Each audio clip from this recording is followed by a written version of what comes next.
Assalamualaikum warahmatullahi wabarakatuh. Untuk pelajaran kali ini, sejarah kebudayaan Islam bab 3, kita akan mempelajari tentang sejarah atau kisah perjuangan dari salah satu wali songo yang berada di Gresik, yaitu Sunan Giri. Di Gresik itu ada dua, di samping Sunan Giri Maulana Malik Ibrahim, juga ada Sunan Gresik yaitu Maulana Malik Ibrahim, juga ada Sunan Giri. Sunan Giri ini nama aslinya adalah Raden Paku.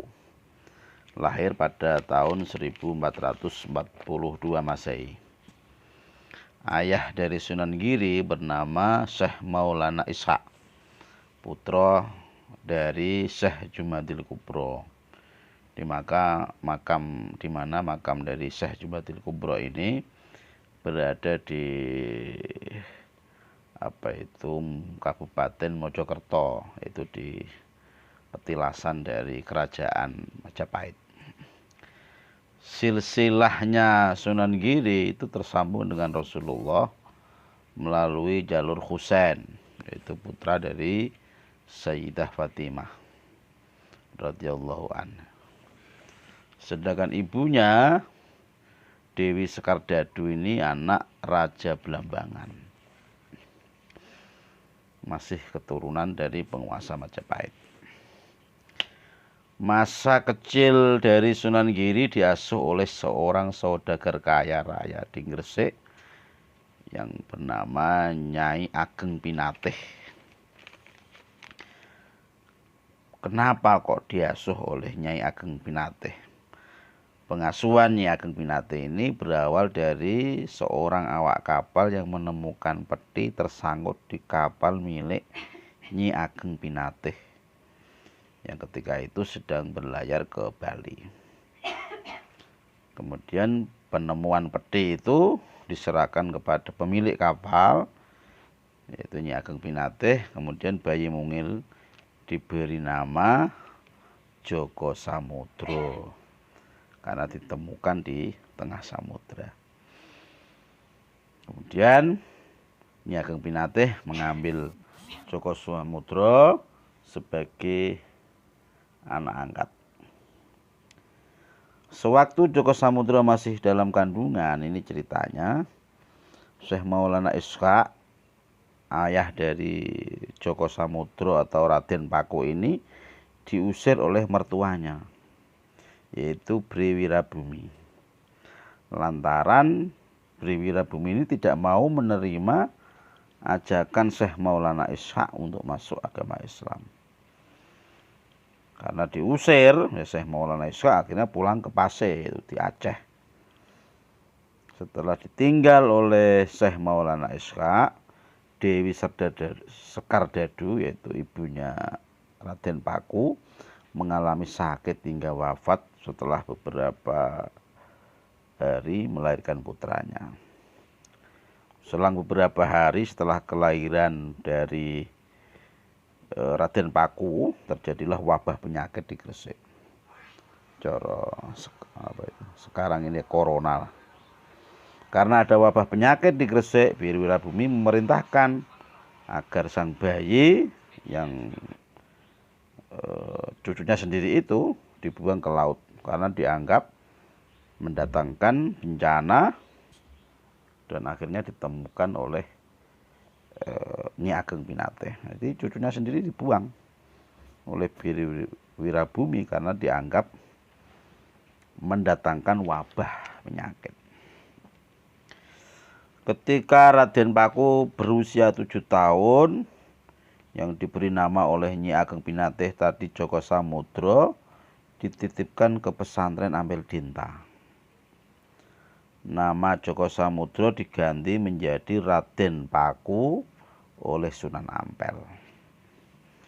Di Ampel, beliau belajar berbagai disiplin ilmu agama, mulai Al-Quran, hadis, fikih, dan tasawuf, dengan pemahaman Ahlus Sunnah wal Jamaah yang diasuh langsung oleh Sunan Ampel. Selama belajar di Ampel Denta, Raden Paku ini menunjukkan kecerdasannya dalam menyerap ilmu. Sehingga Raden Paku diberi gelar Maulana Ainul Yakin. Di Raden Paku ini sana cerdas itu diberi gelar Maulana Ainul Yakin. Setelah beberapa tahun mengenyam pendidikan di pesantren, yaitu pesantren Ampel Denta ini, Raden Paku berangkat ke Tanah Suci bersama Raden Maktum Ibrahim, yaitu putra Sunan Ampel. Raden Maktum Ibrahim ini kelak menjadi Sunan Bonang yang dimakamkan di Tuban. Saat melewati Aceh, mereka berdua menemui Syekh Maulana Ishaq.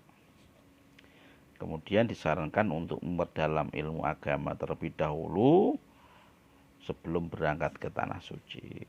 Tapi setelah beberapa tahun belajar, mereka tidak jadi berangkat melanjutkan perjalanan ke Tanah Suci, tetapi kembali untuk ke Jawa untuk mengabdi ke masyarakat. Kepulangannya ke Gresik bersama dua orang abdi, yaitu Syekh Koja dan Syekh Ngrigis, sambil membawa pesan dari Syekh Maulana Ishaq agar kelak Raden Paku mencari lokasi yang jenis tanahnya sama dengan tanah yang diberikan sang ayah. Agar nanti dilihat dulu tanahnya harus sama dengan tanah yang diberikan Syekh Maulana Ishaq. Setelah menginjak dewasa, beliau menikah dengan Mas Murtosiah, yaitu putrinya Sunan Ampel. Jadi dipek mantu oleh Sunan Ampel sendiri, karena memang Sunan Raden Paku ini seorang santri yang patuh dan taat serta cerdas. Sebelum membangun pesantren sebagai cita-cita, beliau ini melakukan usaha dagang. Karena memang ibunya seorang saudagar, ibu angkatnya yaitu Nyi Ageng Pinatih. Bahkan sampai keliling Jawa, bahkan sampai ke luar Jawa seperti Makassar. Setelah beberapa waktu berdagang, akhirnya beliau memutuskan untuk mendirikan pesantren. Pendirian pesantren ini dimulai dengan munajat. Dengan munajat selama 40 hari. Dalam munajat itu kemudian teringat pesan ayahnya ketika bertemu di Pase untuk mencari tanah yang sesuai dengan tanah yang diberikan ayahnya. Akhirnya ketemulah sebuah daerah yang disebut dengan Giri. Giri ini dalam bahasa Sangsekerta disebut sebagai gunung. Di sana ada sebuah perbukitan namanya Giri. Dalam perkembangannya, Giri Kedaton di Desa Gajah, Kabupaten Gresik itu menjadi sebuah pusat peradaban Islam dan juga sebagai pusat pemerintahan. Jadi, tidak hanya berdakwah dalam agama, tetapi Sunan Giri juga berperan sebagai penguasa di daerah Giri Kedaton. Sunan Giri wafat, tapi sebelum wafat ini, dalam perjalanannya nanti kerajaan Giri ini, daerah Giri Kedaton ini diteruskan oleh beberapa putra dan cucunya, seperti Sunan Dalem, kemudian Sunan Prapen sebagai cucu melanjutkan perjuangan di daerah Giri Kedaton. Bahkan ketika cucunya Sunan Giri yang berkuasa sampai ke daerah Lombok kekuasaannya. Kemudian akhir sejarah dari Sunan Giri ini, beliau wafat pada abad ke-16, dimakamkan di sebuah bukit di Dusun Kedaton, Desa Giri Gajah, Kecamatan Kebumas, Kabupaten Gresik. Bagaimana sekarang perannya? Peran Sunan Giri dalam perkembangan Islam. Dalam perkembangan Islam, Sunan Giri itu yang pertama berperan sebagai pemimpin agama dan penguasa Giri. tidak hanya sebagai pemimpin agama tapi juga sebagai penguasa. Yang kedua, mengambil alih fungsi dukuh menjadi pesantren. Dukuh itu tempat pendidikan siswa Buddha, diubah menjadi pesantren, tempat pendidikan agama Islam. Yang ketiga, mengembangkan sistem pendidikan terbuka bagi masyarakat umum. Terus bagaimana sikap positifnya dari Sunan Giri ini? Sunan Giri itu seorang santri yang cerdas. Beliau ini cerdas. Yang kedua, cerdas, tekun, ulet dalam menuntut ilmu.